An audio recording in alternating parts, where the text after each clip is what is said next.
Welcome to this episode of the Enabled Podcast. I'm your host, Simon Order. Great to have your company. On the Enabled Podcast, we talk all things, all abilities, inclusion, diversity, and the most important thing, accessibility. Our goal is to bring you the stories of lived experience, the amazing projects, the trials, the tribulations, and much more from the All Abilities Enabled community. The Enabled Podcast is brought to you by the Ability Heroes organisation. On this episode, Adam Huber, the CEO of Ability Heroes, chats with the Honourable Stephen Dawson, the West Australian Minister for Emergency Services, Innovation, the Digital Economy, Science and Medical Research. Adam sat down with Stephen Dawson at his ministerial office in Perth and asked some questions about inclusion, accessibility, technology and the emergency services. How is the government leveraging technological innovation to enhance accessibility and emergency services for people living with disabilities across Western Australia? Well, look, it's really important for me as Minister for Innovation and the Digital Economy, but also for Minister for Emergency Services, to ensure that everybody can access the work that we are doing. Digital inclusion really is economic inclusion. Yeah. And so it's important that wherever you are right across Western Australia, or indeed whoever you are right across Western Australia, that you can access the services that we provide. So it's certainly a priority that all Western Australians can share in the benefits of being connected and not be excluded or left behind from what is an increasingly digital world. So we're doing a range of things. We have launched our digital strategy, which does shift us away from a government focus and really does put people, businesses and the community at the centre of what we're doing. And so our strategy sets out our commitment to providing convenient but also secure online services, which is driven by quality data insights. Then, if I touch on the Department of Fire and Emergency Services, or DFES, we have, had a focus on ensuring that we're doing things much better, much more accessibly. And so you'll see, if we've got a bushfire now, you'll see Fiona signing in the corner so that people who are hard of hearing or deaf can actually access and can know what's going on in the community. So too with our Next Generation Warnings project. We're investing in that at the moment, and it's an exciting project that will be a world-class warning system so that people right across this state will get access to more faster information, more targeted information and personalised emergency information. And so at the moment we are consulting on that, and DFES have been speaking with people with disability right across the state to work out exactly what they would like in this next generation warning system.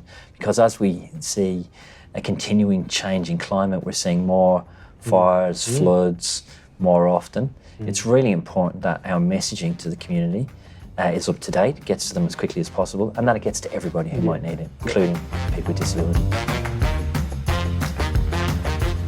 Could you highlight any specific initiatives or projects aimed at bridging the gap between emergency services and individuals with disabilities, ensuring their safety and well-being during a crisis or disaster?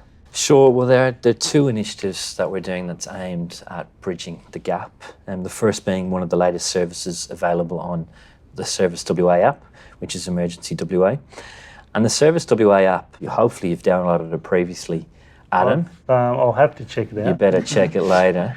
So that provides warnings, but also boundaries from Emergency WA, and it offers another way for Western Australians to stay up to date and to be informed on bushfire safety. And so if you are a Service WA app user who has enabled a service, then based on your current location, you will get notifications directly to your mobile device. That includes a warning level, location, and a link to Emergency WA with the most up-to-date safety information. And you'll also receive a message in your Service WA inbox. We are, as a state government, the Cook government really is committed to inclusivity. So that's why this service undergoes regular and rigorous accessibility audits to make sure they are actually championed by people with disability. And that's to make sure that what we're doing actually works. Actually having people with disability telling us what's needed, what does and what doesn't work. I've always found people with disability very generous in telling me their views and giving me their feedback. And so that has been really important. We want to ensure that everybody, regardless of their ability, regardless of where they are again, can access the tool and can benefit from the tool. And then the other thing I want to maybe mention is the My Bushfire Plan app. That's an app you can download on your phone. Less than 15 minutes, you can actually work through what you would do if a bushfire took hold in your locality. People think bushfires only happen in the bush, in the regions, but of course that's not the case. This summer we've seen fires in Tapping in Wanneroo, we've seen fires in Piara Waters, and we've seen fires right across the state. And so the My Bushfire App Plan asks you some questions, and really it just helps you have a plan. So if there was a fire in your locality, then you'd think about where you'd go, you'd think about the things you need to bring with you, things like your passports, maybe grandma's jewellery or whatever. And so it really does put you in a good place. And then the last thing we're doing, or another thing that we are doing that I want to highlight, is our innovative hackathons that we've started recently.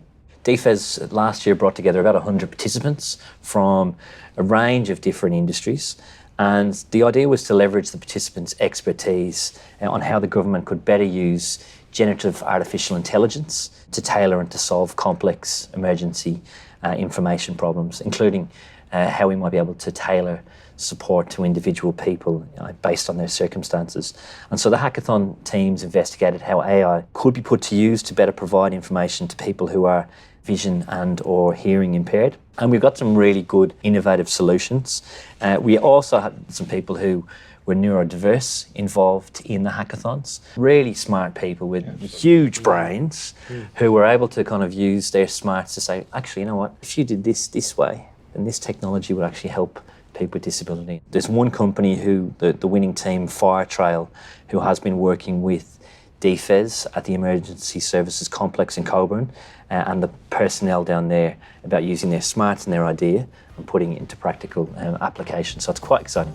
Just a reminder, this podcast is brought to you by the Ability Heroes organisation.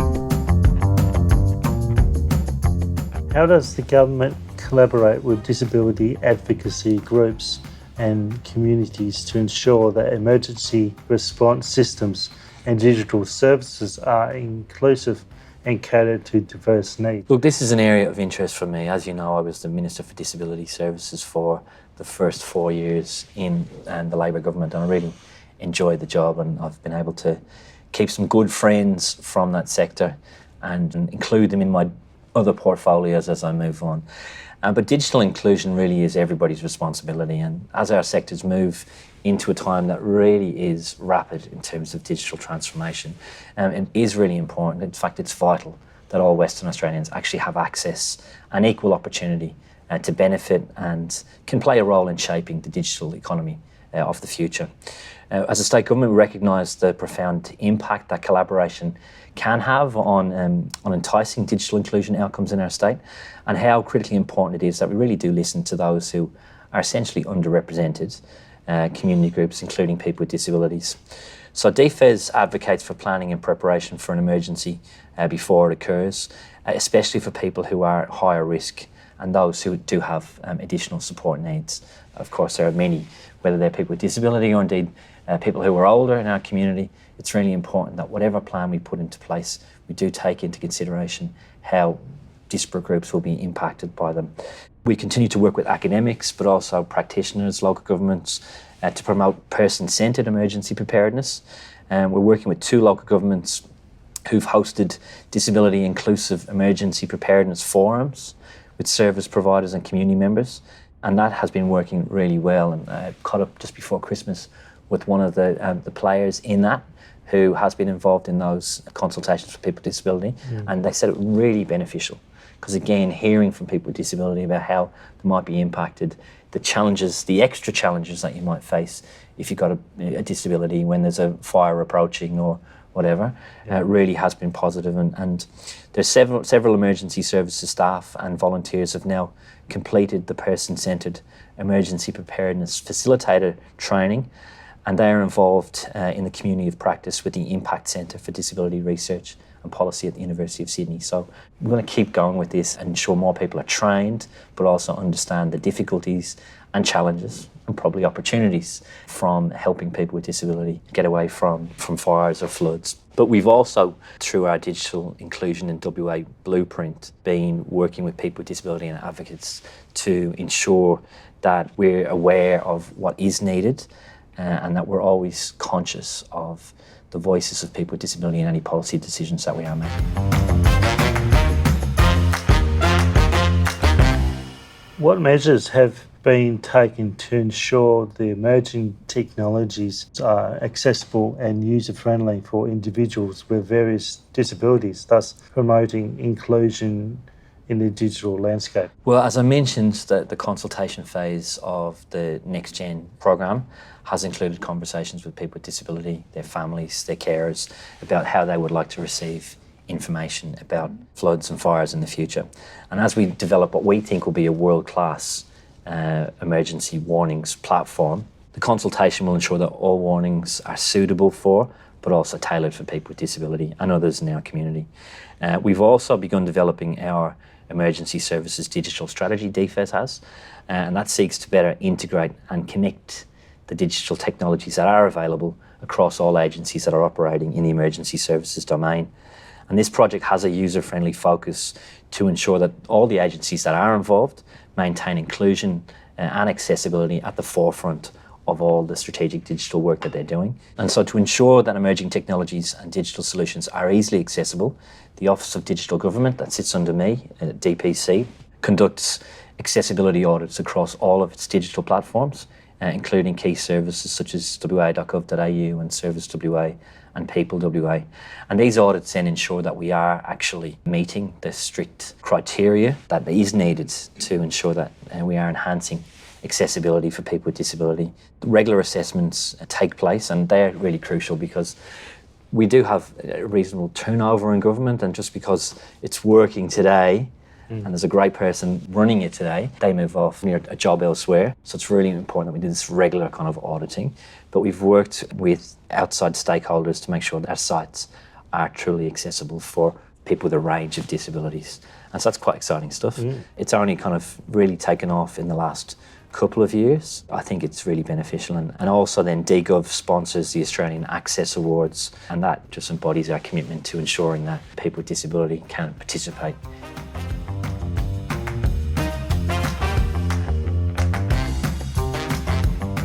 Can you share examples of successful emergency services that have significantly improved accessibility for people with disabilities in Western Australia? Yeah, look, one thing we do in WA is we really rely on volunteers for our emergency services. So we have about 1,200 career firefighters, and then we have about 28,000 volunteers who look after fires, floods, respond to fires, floods around the state. So it's quite extraordinary.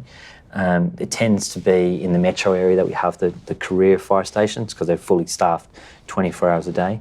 And then in the outer metro and in the regions, we tend to have volunteer stations. And the state provides them with equipment, vehicles, fire stations, personal protective clothing and stuff. But what we do have is a volunteer hub at DFES, and it does enable people with disability to participate.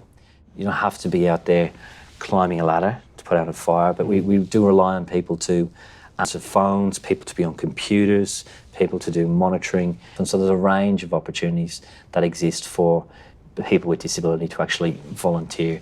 And what tends to happen from our volunteers is they tend to have a better chance of actually taking on one of the jobs in the agency. Not every person with disability, but many people with disability, I guess, struggle to engage with the community.